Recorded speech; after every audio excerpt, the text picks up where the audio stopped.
A carload of friends out for fun the day after Thanksgiving. And a day of family celebration for a middle-aged couple. But when their worlds collide, it suddenly turns to tragedy. Just heard gunshots at the gate gas We had station. shots fired in the parking lot. It was like pop, pop, pop, pop, pop. I need an ambulance at the gas station. Someone got shot. A life is lost. I just dropped the phone and I started screaming and wailing. Investigators are left with a mystery. I know one vehicle's here, and I know another vehicle's not. And lives are changed forever. That was the worst drive of my life. It's just, you know, you're hoping and praying for the best. Welcome to 2020 on ID presents Homicide. I'm John Quinones. On November 23, 2012, a carload of 4 young friends are hanging out and playing music. It all seems harmless enough. But what was supposed to be part of their Thanksgiving break suddenly becomes a tragic turning point when fate crosses the paths of 2 different people from 2 different worlds. In an instant, families who had been strangers are brought together by a senseless act that many are still at odds to explain. Byron Pitts brings us a story. Jacksonville, Florida, forever warm and sunny, even in November. It's the day after Thanksgiving, November 23, 2012. 17-year-old Jordan Davis and his friends, Leland Brunson, Tevin Thompson, and Tommy Storms, are headed for Jacksonville's popular St. John's Town Center Mall. He was going to go to the mall with his friends and see his girlfriend who works there. Jordan's parents, Lucia McBath and Ron Davis, are divorced. Lucia is spending Thanksgiving in Chicago with Jordan's stepfather and her relatives. Jordan kept saying, Mom, change your plans. Don't go to Chicago. And I kept saying, Jordan, we can't tell our family we're just not going to show up. You come and go with us. No, Mom, I don't want to go to Chicago. I don't want to. I'll just stay here with my dad. Jordan is hoping to find some Black Friday bargains at the mall and ask his dad for an advance on his allowance. And he said, Dad, I need some money, you know, need some cash. Come on, Dad, you know, I'm going to be with my friends. While Jordan, Leland, Tevin, and Tommy mingle and scour the Black Friday sales, in another part of town, 45-year-old small business owner Michael Dunn and his fiancée Rhonda Rauer attend the wedding of Michael's son. Michael Dunn and Rhonda Rauer had arrived early afternoon to get a hotel room, which they had made express provisions for because they had a new puppy with them. Michael had driven 170 miles to his son's wedding. A bit of a romantic. He had hoped it would soon be him and Rhonda who would walk down the aisle. To his dedicated daughter, Rebecca, Michael Dunn is the perfect father. He loved life. He loved everything. He was very nice, always there to help. Michael and Rhonda leave the wedding at around 7 p.m. Back at their hotel room, their new puppy is now surely in need of a bathroom break. Also around 7 p.m., Jordan, Leland, Tevin, and Tommy have finished shopping and leave the mall. On their way back to Jordan's to play video games, they stop at a nearby gas station and convenience store. While Tommy goes in the store, Jordan, Leland, and Tevin wait in the red SUV, enveloped in the loud strains of Chicago rapper Little Reese's hit song, Beef. The boys had the whole weekend off, and they were going to party. En route back to their hotel, Michael and Rhonda pull into the same gas station convenience store. Michael's small black Jetta parks close to the red Durango, now vibrating to Beef at full volume. Rhonda Rauer gets out of the vehicle to go inside. Michael Dunn stays in the vehicle. Inside the convenience store, Rhonda Rauer is buying wine and chips to take back to the hotel. It's there that just for an instant, Rhonda crosses paths with Tommy Storms. Seconds after Tommy leaves, a loud volley of gunfire shatters the night. Then the piercing screech of tires as the red Durango carrying the 4 young men tears away. Suddenly, more shots. Rhonda rushes from the convenience store to see what's happened. The Jacksonville 911 line is flooded with panic calls. Jacksonville 911, ma'am. You just heard gunshots at the gate gas station. We had shots fired in the parking lot. There was about, what, 9 shots? Pop, pop, pop, pop, pop. I don't know if they were trying to stash something in the car. Shooting out of the vehicle at somebody else, but we don't know what happened. At this point, no one does. Moments after the gunfire ends, the 4 boys in the red Durango vanish. So too have Michael Dunn and his fiancée, Rhonda. Within 3 minutes, the Jacksonville Sheriff's Department arrives. Detective Mark Musser is among the first on the scene. When you pull up, what do you see when you get here? We had approximately 5 casings over in the parking lot area. Little bit of blood on the ground. Also in the parking lot is the red Durango. Witnesses say it returned minutes after Michael Dunn's black Jetta left. Laying on the ground near the Durango is one of its young male passengers, bleeding from multiple gunshot wounds. Hi, I need an ambulance at the gate gas station. What's going on? Someone got shot. Paramedics rushed to attend to the gunshot victim lying near the bullet-riddled Durango. It's 17-year-old Jordan Davis. He had been sitting in the passenger side back seat. Jordan was laying on the ground. They're giving him CPR. By some miracle, Leland Brunson and Tevin Thompson have not been hit. Tommy Storms came dangerously close to being shot, but he too somehow manages to escape injury. As the vehicle's starting to move, that angle is actually probably what saved Tevin Thompson's life, because the angle rounds weren't able to penetrate all the way through the door. So that's probably why Tevin in the front seat wasn't hit. But the 3 bullets that go into the passenger side where Jordan is sitting do penetrate the door and Jordan's body. 1 bullet hits his liver, 1 his lung, and the 3rd, his aorta.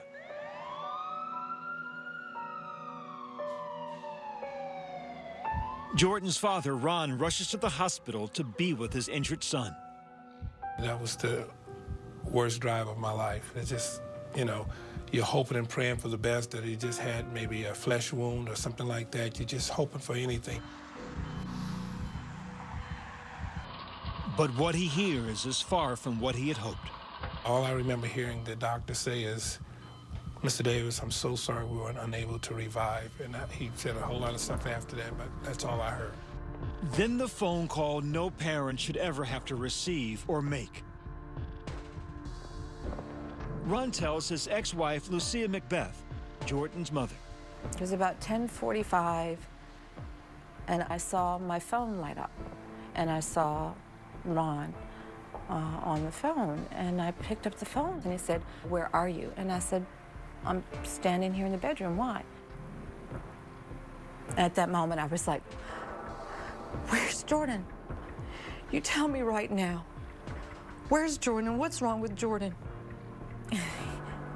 And he said, "Jordan's in the hospital." And I said, "In the hospital? Why is he in the hospital? What happened?" And he said, "Jordan's been shot." And I just dropped the phone and I started screaming and wailing. I was like... With the shock and horror of his son's death still raw, Ron is taken to see his boy's body. When I saw him, he was laying there peacefully. And I walked over and they told me not to touch him, you know, because it's a homicide investigation. And I said, "I'm gonna touch my son." And then I hugged him and I kissed him. And I said, "You're going to heaven, you're gonna see God." And I just broke down, and that was the last time I saw my son. While Ron Davis and Lucia Macbeth struggle to deal with their loss, Jordan's friends are still traumatized. Tevin Thompson, Tommy Storms, Leland Brunson, they were already at the police memorial building. Obviously, the 3 other boys clearly knew Jordan had been shot, but they had no idea at that point in time that their friend had passed away. Now dealing with a homicide, investigators start to surmise what triggered the shooting. Based on your past experience, what were you thinking the possibilities were? I don't know if these people were targeted. I don't know that they haven't threatened somebody and somebody returned fire. I don't know that. As to who was shooting or why, at first there are no obvious clues. Obviously, we had the vehicle, the red Durango was present with obvious multiple bullet strikes to the passenger side of the vehicle and some to the right rear of the vehicle, and that there were shell casings located in the parking lot. So we knew we'd had some kind of dispute had occurred. But where is Michael Dunn and his fiancée, Rhonda Rauer? I know one vehicle's here, and I know another vehicle's not. when we come back. It was two worlds colliding that night. Discovery. A trip by four friends to a popular Jacksonville shopping mall on Black Friday, November 2012, has ended in tragedy. 17-year-old Jordan Davis is dead, the victim of a violent shooting, possibly a drive-by killing. It appears both suspect and victim, strangers, did not know each other. A second vehicle, a black Jetta owned by 45-year-old businessman Michael Dunn, possibly caught in the crossfire, has disappeared. And for now, both Dunn and his fiancée, Rhonda Rauer, are missing. The first thing investigators do was talk to Jordan Davis's friends, Tevin Thompson, Tommy Storns, and Leland Brunson, to try and find out how Jordan died. Talking to Leland Brunson, I was his best friend. Leland was very quiet, and you could just tell it was really hitting him hard. The other boys, you know, just the sense of shock, you could just see it in their face. And in speaking with them, you could just see the almost question of, you know, why did this happen? Jordan is the only son of Lucia McBath and her ex-husband, Ron Davis. Hi, Daddy. Hi, Daddy. Lucia tries to cope with her heartache by clinging to the last conversation she ever had with her beloved son, less than 24 hours before he died. You know, Mom, happy Thanksgiving, Mom. I just want to tell you thank you. Thank you for loving me. Now Lucia is left wondering how she could be talking to Jordan one day and preparing to bury him the next.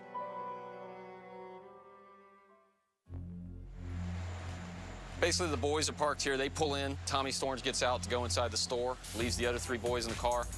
They leave the music playing loud. The music is rapper Little Reese's song, Beef. At some point, Michael Dunn pulls into the spot next to him on the passenger side. Rhonda Rauer gets out of the vehicle. That's when an ordinary evening turns deadly. The music was too loud. Michael Dunn had asked them to turn the music down. Tevin Thompson, who was sitting in the front passenger seat, complied, turned it down. Jordan didn't want to turn the music down. He said, let's turn that back up. I'm tired of people telling me what to do. They turned the music back up, and then there was an exchange of words. At that point is when Michael Dunn and Jordan Davis started exchanging words. And I believe it was Tevin Thompson remembers hearing Jordan say F you to Michael Dunn. According to witnesses, and there were statements of, you know, are you talking to me, coming from Mr. Dunn? And I believe a couple of the witnesses stated they heard, you know, you're not going to talk to me that way. Suddenly, the argument escalates to a fatal flashpoint. And before anybody knows it, Dunn is leaning over to his right, reaching into his glove box, pulling out a Taurus 9mm. Right about this time, Tommy comes out of the store, gets into the car, straps himself in, looks over, and sees a gun pointed at 3 feet away. First three were very quick. But the shooting doesn't stop there. But then you had at least 4 more shots as the car's leaving. Witnesses say Michael Dunn quickly reloads his gun. And then as the truck pulls out and starts to head towards the other part of the parking lot here, he exits his vehicle and fires 3 more times. And strikes the vehicle in the rear of the vehicle as it's leaving. To flee the barrage of bullets. And you can see that he fired several shots into the tailgate. He just missed one of the boys' head when he shot in the back of the car. It landed in the visor of the car, just missing the driver's head. While Dunn is firing at the Durango, his fiancée, Rhonda Rauer, seen here in the convenience store security video, reacts to what's happening. Somebody's shooting. Somebody is shooting out their car. Witnesses hear Dunn order Rhonda to get in the car. And among the flurry of 911 callers is one witness who not only sees Dunn targeting the fleeing Durango, they also clearly see his vehicle. The person firing has left, but we did get a license number. So Michael Dunn's name came up when they ran the license plate? Yes. You have a name? Correct. At that point, all I have is a name and his driver's license photos, but it's not enough to say that's the guy. And then what happens? You show pictures of Michael Dunn to the boys? Yes. Tevin Thompson, the front passenger in the Durango, was actually the one who was able to positively identify Mr. Dunn as the shooter. The person police now want to speak to most is Michael Dunn. Jacksonville police are searching for the man who shot up an SUV outside a Southside gas station. Did you think he was on the run? We had the warrant, I believe, signed roughly 3:30 in the morning. That's 7 hours after the shooting, and you haven't received the call. At that point, my assumption is that he's on the run. He doesn't want to be found. While investigators search for Dunn, Jordan's father, Ron, is with his son's body, searching for strength. Dance, Jordan, with Mamacita. There you go. I remember smelling him. You know, it's funny how you smell your children. You know, you want their scent in you. And I smelled him for a long time, and I touched him, and I kissed him. While Ron Davis and Lucia McBath deal with their grief, investigators are eager to close in on their suspect. I've worked justifiable shootings before, and in most cases, those people are still at the scene when you get there, and this is why they did what they did. Even people who, in the end, may actually be charged with a crime, who think are justified, are still there. You know, they're there to tell us what exactly occurred. The fact that he immediately fled from the scene, and we haven't been able to locate him at that point, was just trying to see if we could maybe figure out where he was. News of the shooting and Jordan's death spreads across Florida. Then a crucial tip comes in. Jordan's suspected killer could be less than 200 miles away. When we come back. He sprayed the car with bullets, knowing that kids were in the car. And I don't know if they're singing or what. They're saying, kill him. Jacksonville Sheriff's Department detectives are hunting 45-year-old business owner Michael Dunn.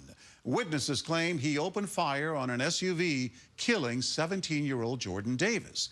Jordan's friends have told police that Dunn started firing at them at a parking lot of a gas station after an argument over the volume of their music. But could a teen's love of loud rap really drive someone to murder? He sprayed the car with bullets, knowing that kids were in the car. And we know from the boys inside the car that, Jordan was yelling obscenities back at him about turning the radio, turning the music up. And I think when Mr. Dunn said something effective, "Are you talking to me?" I believe Jordan might have responded, "Yeah, I'm talking to you."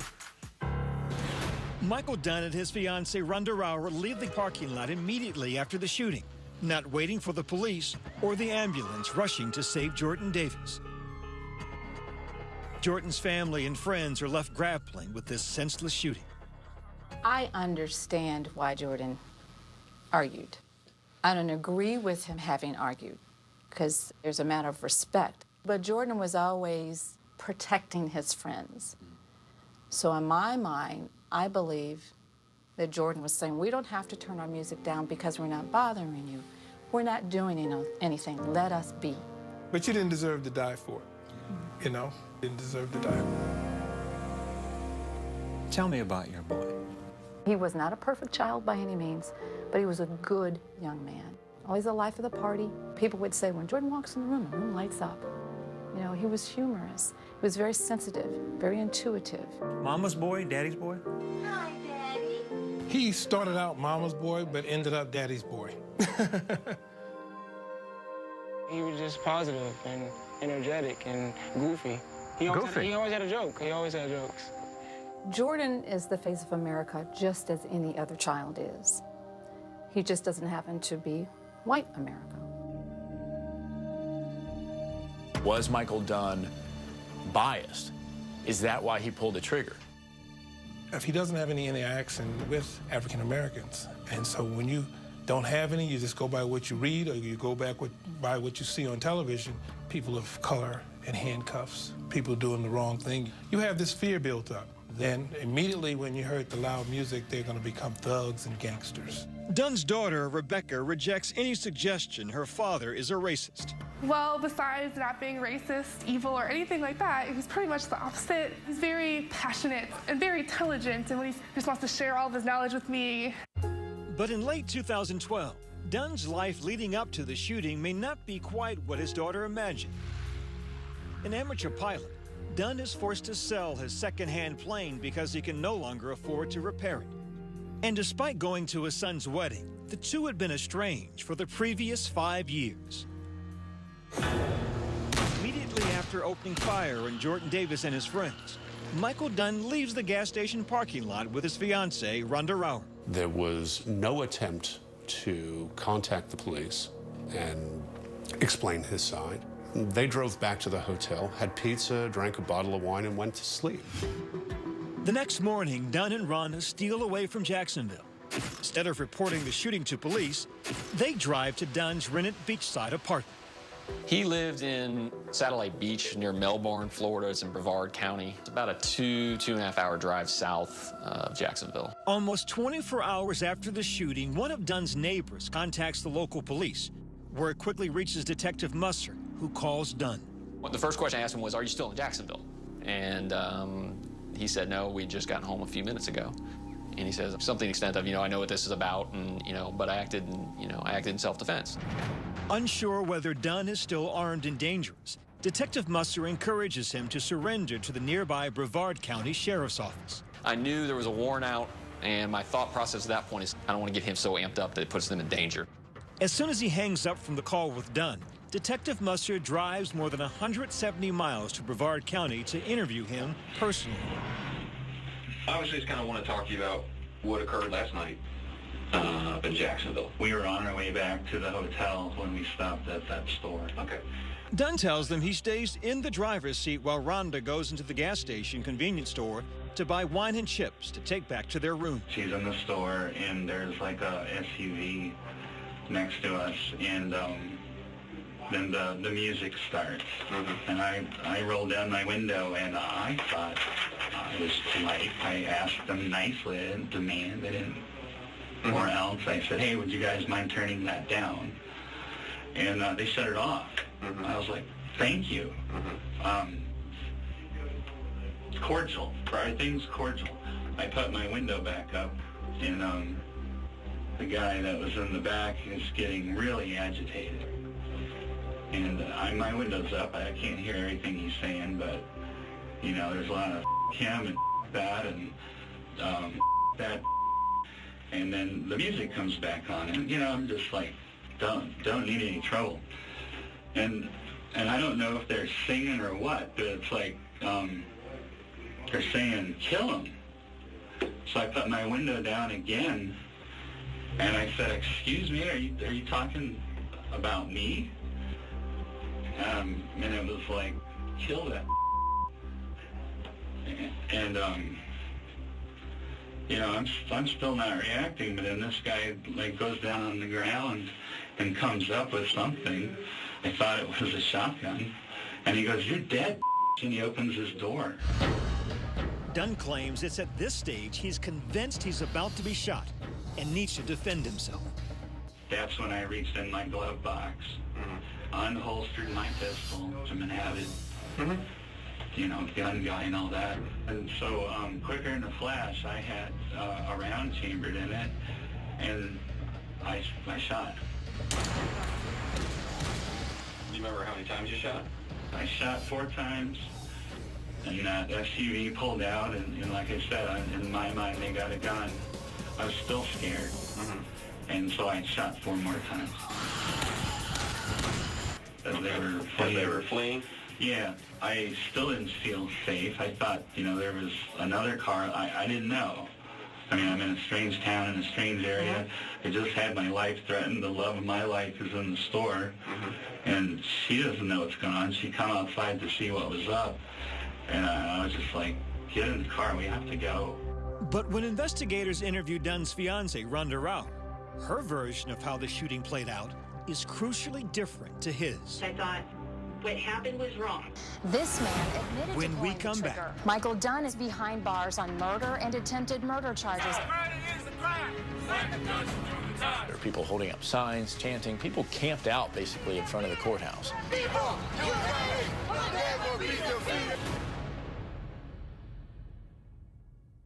On Investigation Discovery. Michael Dunn is in custody after fatally shooting Jacksonville teen Jordan Davis in the parking lot of a gas station convenience store.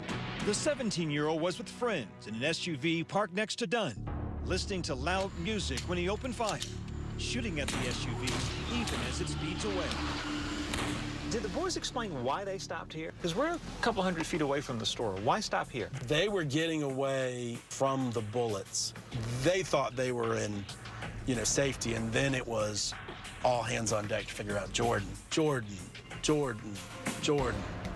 He never answered. And he never answered. Dunn claims he felt threatened by Jordan and his friends and fired purely in self-defense. When investigators interviewed Dunn's fiancée, Rhonda Rauer, she says Dunn comments on the loud music, rapper Little Reese's song Beef, as soon as they pulled into the parking lot. What did he say? He said, "Ugh, I hate that thug music." Okay.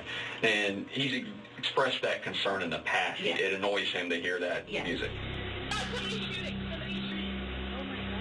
I turned around, and all I could see was Michael. Right. And his car door was open, and he was kind of like facing out the car door. Suddenly concerned herself, Rhonda leaves the convenience store and rushes to Michael.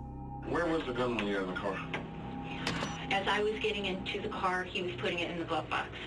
Dunn exits the gas station in a hurry as Rhonda tries to find out what's happened. And he said, "I shot at the car."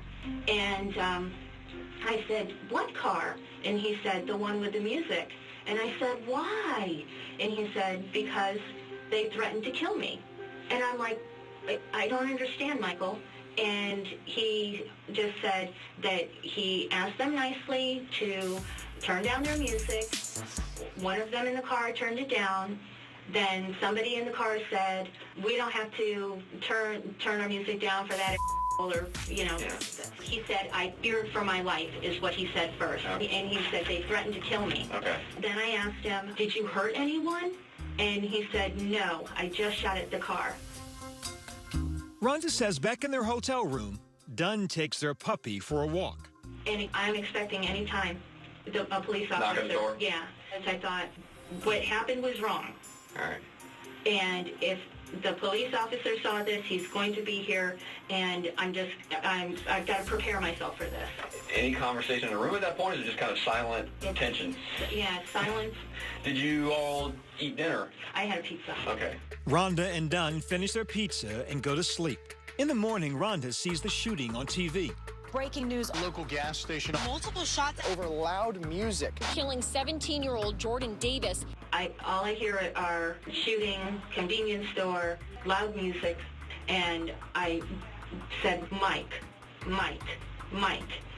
And I turned around, and he was standing in the doorway of the bathroom, and he said, "Yes, I saw him." And then I said, "We need to go home."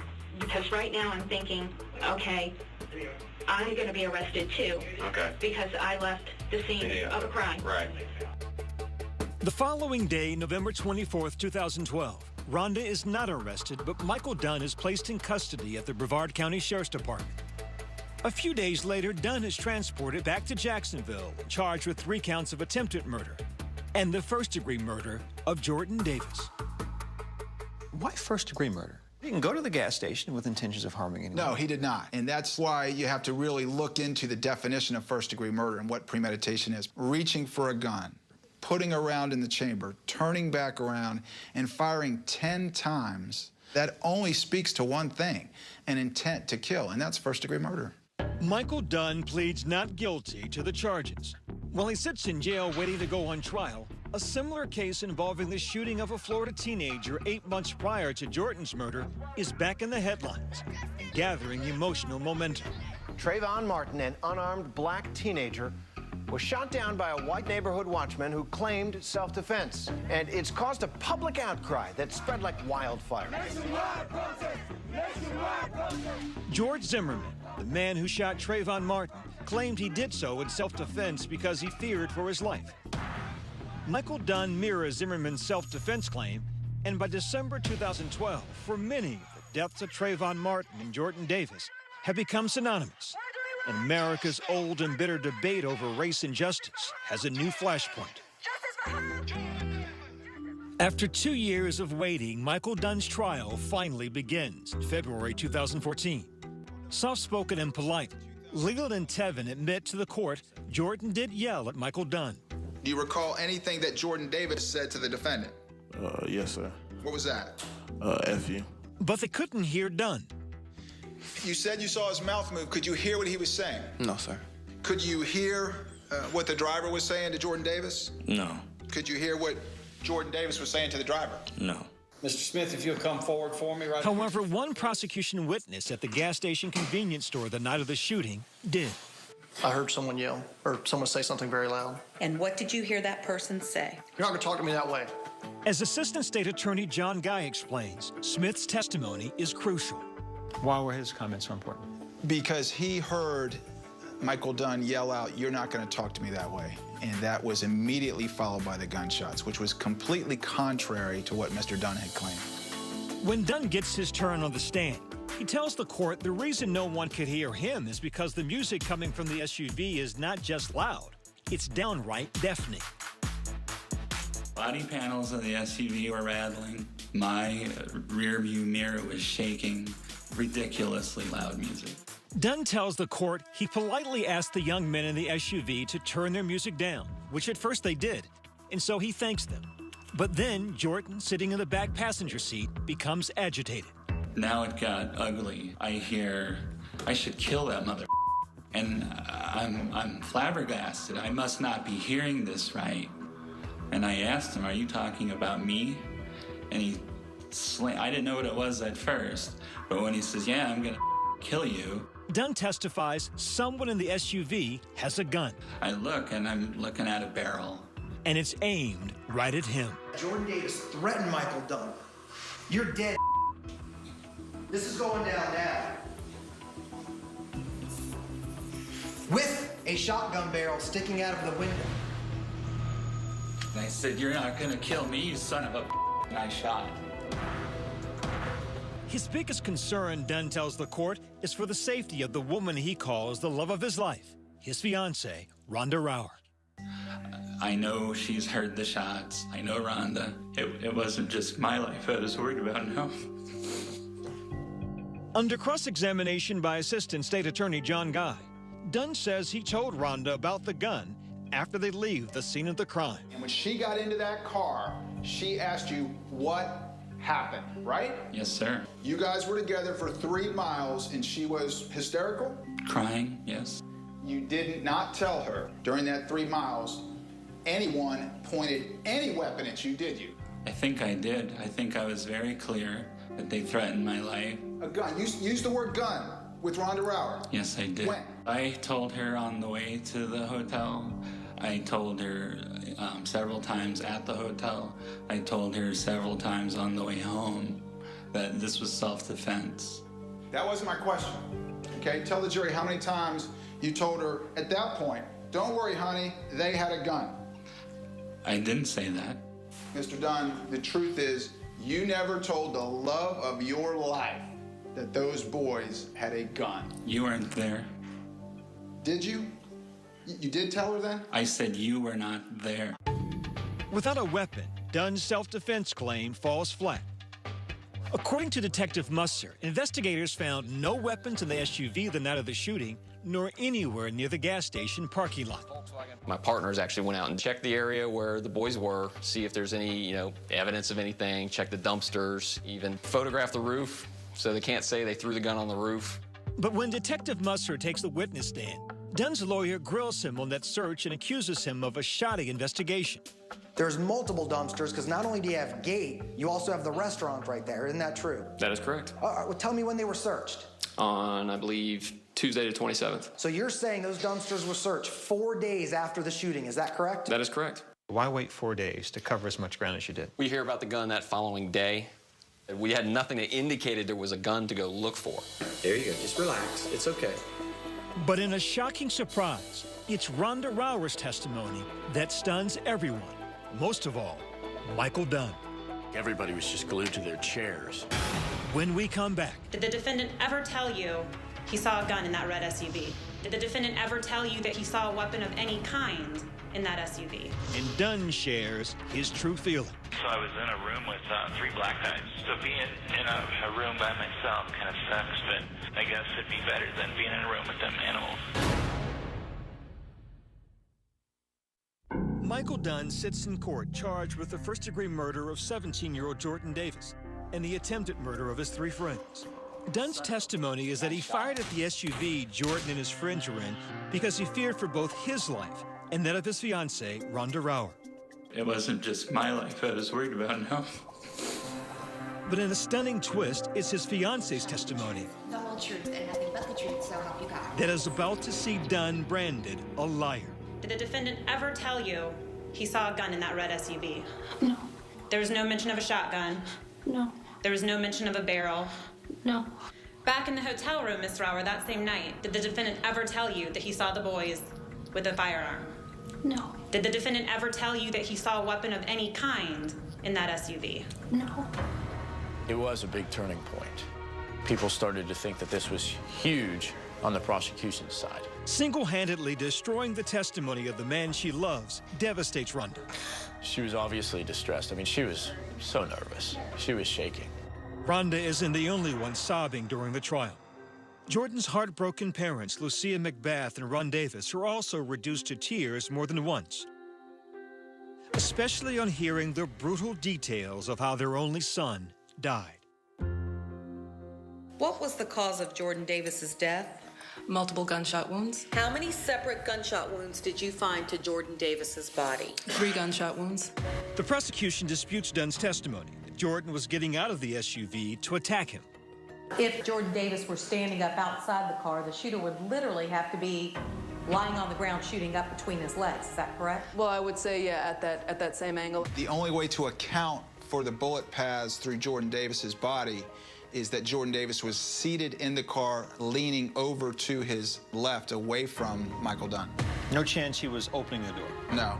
After 6 days of hearing testimony, the jury goes out to deliberate their verdict, while Jacksonville waits for justice. No one person has all the right. Waiting on that verdict, there was a lot of tension in the city. My Twitter page, my phone, everything was blowing up. It takes the jury 4 days to come to a unanimous decision on 3 attempted murder charges. The state of Florida versus Michael David Dunn. Verdict is to count 2. We, the jury, find the defendant guilty. Verdict is to count 3. We, the jury, find the defendant guilty. Verdict is to count 4. We, the jury, find the defendant guilty of attempted second-degree murder. But on the charge of first-degree murder for shooting Jordan Davis, the jury fails to commit. They weren't able to come to a decision on that first-degree murder charge. According to one juror, the arguments over the first-degree murder charge became heated. People were yelling. Oh, yes, sir. Screaming? Oh, yes, sir. Profanity? Oh, yes, sir. For Jordan's parents, the failure to get true justice for their son is another heart-crushing disappointment. You could tell they were devastated. Just looking in their eyes, they were heartbroken. Did they really understand the truth? And the truth was? The boys were being teenage boys, thumping their music loudly. They have a right to enjoy their music in whatever shape or form they want to. Jordan raised his voice. He was cussing, no doubt. But he never threatened the defendant. He disrespected the defendant. Should he have cursed? Okay, maybe he shouldn't have. But does he deserve a death sentence? No, absolutely not. Jordan's parents refuse to surrender. Where does the fight go now? We will go back to court. You want a retrial? Yes, we're definitely going back to fight for Jordan. While Dunn sits in prison awaiting the second trial, the state's attorney's office releases evidence not presented at the first trial. Phone calls and letters from jail, which the prosecution claims gives a damning insight into Dunn's deep-seated prejudice against African Americans. And so I was in a room with 3 black guys. So being in a room by myself kind of sucks, but I guess it'd be better than being in a room with them animals. In a letter to his daughter, Dunn writes, This jail is full of blacks and they all act like thugs. But if more people would arm themselves and kill these idiots when they're threatening you, eventually they may take the hint and change their behavior. Michael Dunn has a very limited view and scope about who is valued and who isn't in this country. He only saw the color of Jordan's skin. No justice, no peace. Protesters incited by Dunn's inflammatory words take to the streets once again, demanding justice for Jordan Davis. They are inspired by the unyielding resolve of Lucia McBath and Ron Davis. They're not just pushing for justice for their son. They're pushing for justice for all young African-American men. Michael Dunn should do the time. Murder is a crime. In September 2014, Dunn returns to the witness stand, this time for a leaner trial. Both sides cut the fat. Prosecutors reduced the witness list significantly. They hammered hard on the points that they thought worked well during the first trial. At the end there, you said you can't say for sure what it is. Sure, I just saw the top. But today, are you sure it was a shotgun? Yes, I am. After 4 days of testimony and 5 hours of deliberation, this time the jury comes back unanimous. We, the jury, find the defendant guilty of first-degree murder as charged in the indictment. There's just this widespread relief. A small but loud group of demonstrators outside of the Duval County Courthouse became emotional when they saw Jordan Davis's parents walk down the courthouse steps. We're able to finally give him rest and closure. On October 17, 2014, And Mr. Dunn, your life is effectively over. the life sentence is in addition to a 90-year sentence for the 3 counts of attempted murder of Jordan's friends and 15 years for firing at a vehicle.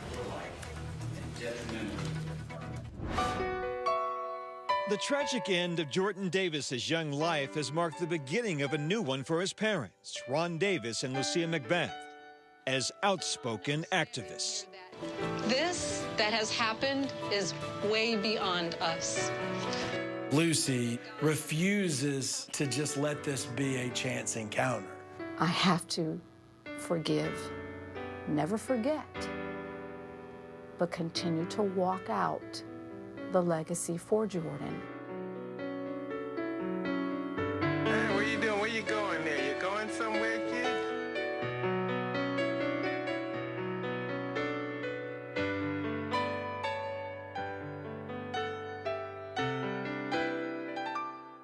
As of 2016, Michael Dunn is continuing to appeal his first-degree murder sentence. Dunn's lawyers claim jury bias tainted his second trial. Rhonda Rauer is no longer engaged to Dunn and has moved on with her life.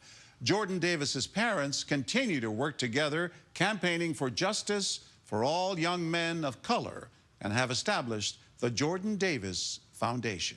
I'm John Quinones. Please join us next time for another edition of 2020 on ID presents Homicide.